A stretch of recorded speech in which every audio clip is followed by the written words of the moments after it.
fun-loving children, not to mention cheapskates. Look at this shit, what it looks like. The woman expressed.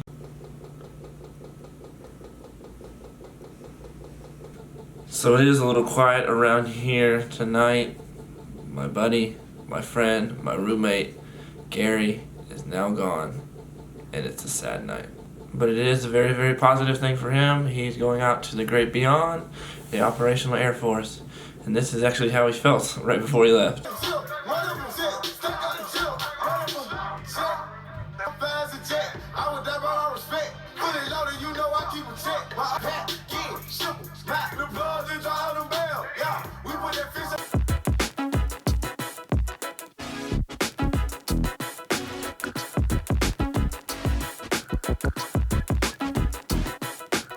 So I'm really glad he was feeling that way, very positive, very happy about moving on. And it's very good that he gets to go home to see his family for RAP.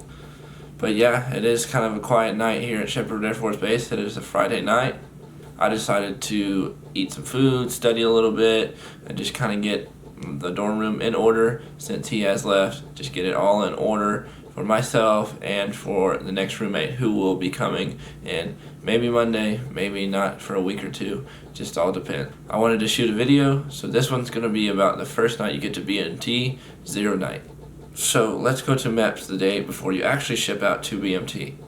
First, you'll go down to MEPS, you'll sign a bunch of paperwork, they'll do another physical on you, those kind of things, just to make sure you're ready to go to BMT. So you actually stay in a hotel that night, you'll eat breakfast, those kind of things. You'll be at MEPS again the next morning, going through a bunch of other different things. You'll swear in again, and then if you want your family to be there, they can be there to say your last goodbyes.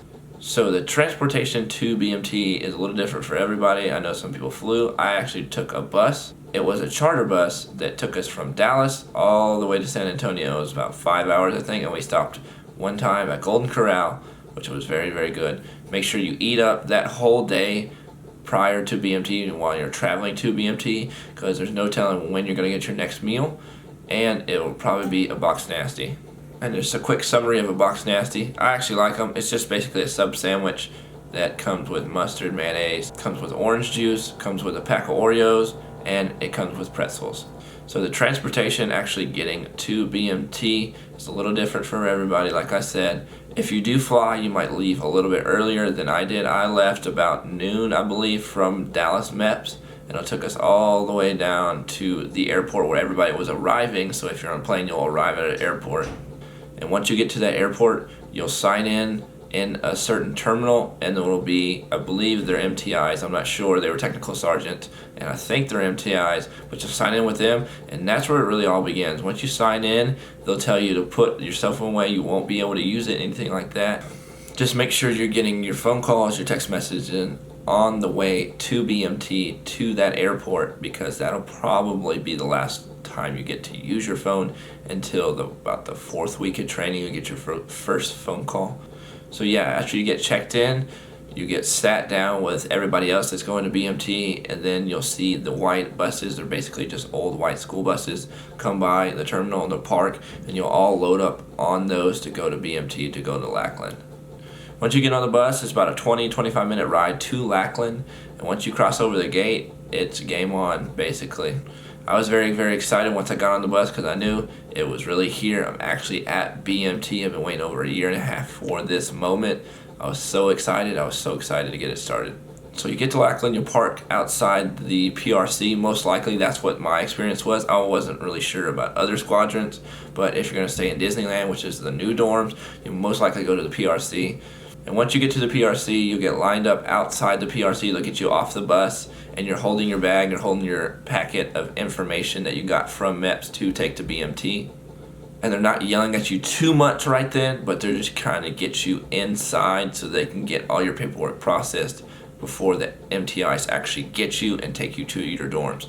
So the first thing they did with us, we went and got our backpacks that were filled with everything we needed for BMT. There's a huge list of stuff, and I'll put a picture up, and it shows everything that they'll give you in this backpack. And I just want to say before I go into the backpack, there's a lot of YouTube videos out there that'll tell you bring certain stuff to BMT because they won't give it to you. They give you pretty much everything you need, and the second day of BMT, they allow you to go to the BX, for anything you might need. Like if you forgot razors, anything like that, you'll be able to get it at the BX. So if you forgot anything, don't worry about it. Don't worry about it at all, because you'll be able to get it. But if you do have like a certain deodorant, certain razors, anything like that that you might just prefer, go ahead and bring it. So deodorant, toothpaste, if you like a certain toothpaste. I brought my own toothbrush because I didn't want to use like just a crappy toothbrush. Theirs wasn't that crappy that they gave me, but I just wanted to use my toothbrush, you know. So you'll get your backpack full of stuff, and they'll basically just sit you down and make you go through the backpack, make sure you have everything. If you don't have something, they'll tell you raise your hand, and they'll come give you whatever that is. You'll get your shower shoes that day. You'll get your Apex, I believe, that day. Your parka, yeah, I think you get that with your backpack, and your canteen. It's actually not canteens now. It's, you know, these water bottles, these Camelbacks. This is not actually mine. This, I think Gary left this one. So I was one of the last weeks that actually had the canteens, the old green canteens. And I think I actually have one. Hold on. This is what they give you. Or they did give me. This is what they gave us. But they're harder to clean. That's why I think they went to a different one. So BMT's changing every single week. Literally, like, we came in and 2 weeks later they started giving, you know, the Camelbacks, which are a lot better. And the backpacks changed. I'll show you my backpack because I still have it. I use it. This is the backpack they give you. Just basic black. I've heard some really bad things about this on YouTube and stuff. These are great backpacks. I don't know why. I mean, the little strings on them might come off, but you can retie them. Like, it's not a big deal. So this is the backpack, and it's full of stuff. They already pack it, so don't worry about anything like that. But yeah, they get the Camelbacks with the new ones. The new backpacks, because I've seen people at tech school that are here now with me. They were, you know, they were after me in BMT, so they have basically it's just like a pouch right here that holds the Camelback. It's a lot better. I wish because like Camelback's like $20. I wish I got that, but I mean I got the old canteen, which is cool. Will use canteens during Beast Week either way, so you'll be issued 2 canteens, and they're actually used canteens. You just got to wash them out, which is gross. So I was glad I had my own canteen. So after you get your backpack and everything, what we did, we went to the PRC, which is just basically this big auditorium, and then we turned in our packet, and they started in-processing us, and we just kind of sat there and drank water, and you'll get your BMT SG. You'll sit there for like an hour or so, maybe a little longer. I think it was about 8, 9, maybe a little later before we actually got to the dorms. So after the PRC, they just stood everybody up, and we started walking out with our backpacks, our civilian luggage, our parkas, everything like that. And we walked out of the PRC, and by this time it's dark. And once I got outside of the PRC, all you see is, in the darkness, a bunch of figures.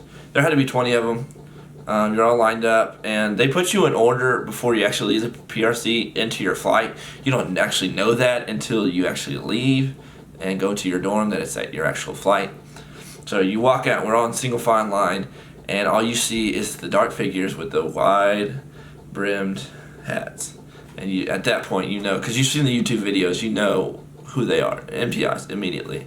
And they start marching, and it's, you know, from then on out, it's, you know, they're screaming at you. And it's not too bad. I mean, don't worry about it. You get it over it, you know. Once you get screamed at once or twice, it's not a big deal. And so they're yelling at you, you know, throw your bags down, pick them up, put them down, pick them up, those kind of things, so things you hear about. But we get to the, you know, you don't really know where you're going because you've never been here before and it's dark.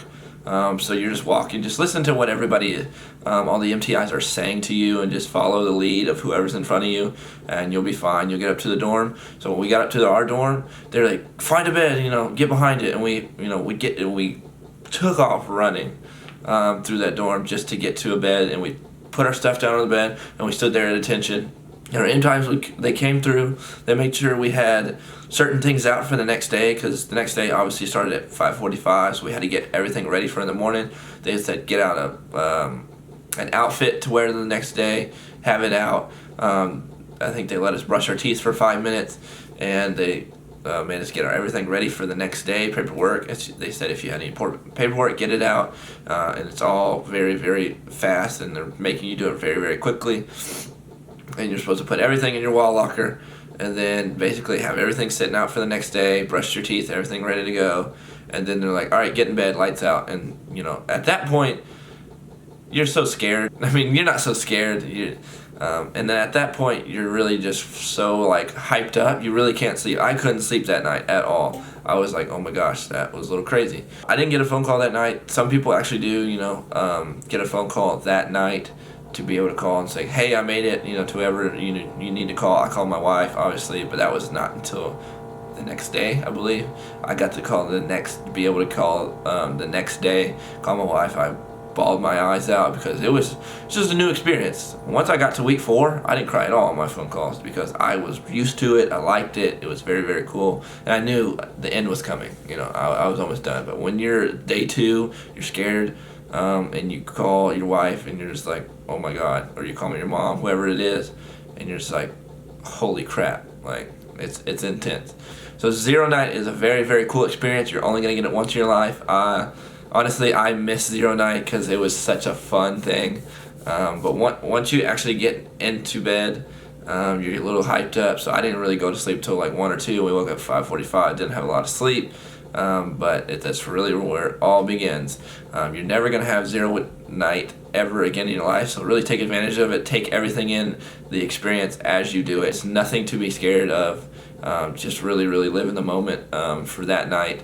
And there's a lot of things to experience that night. So.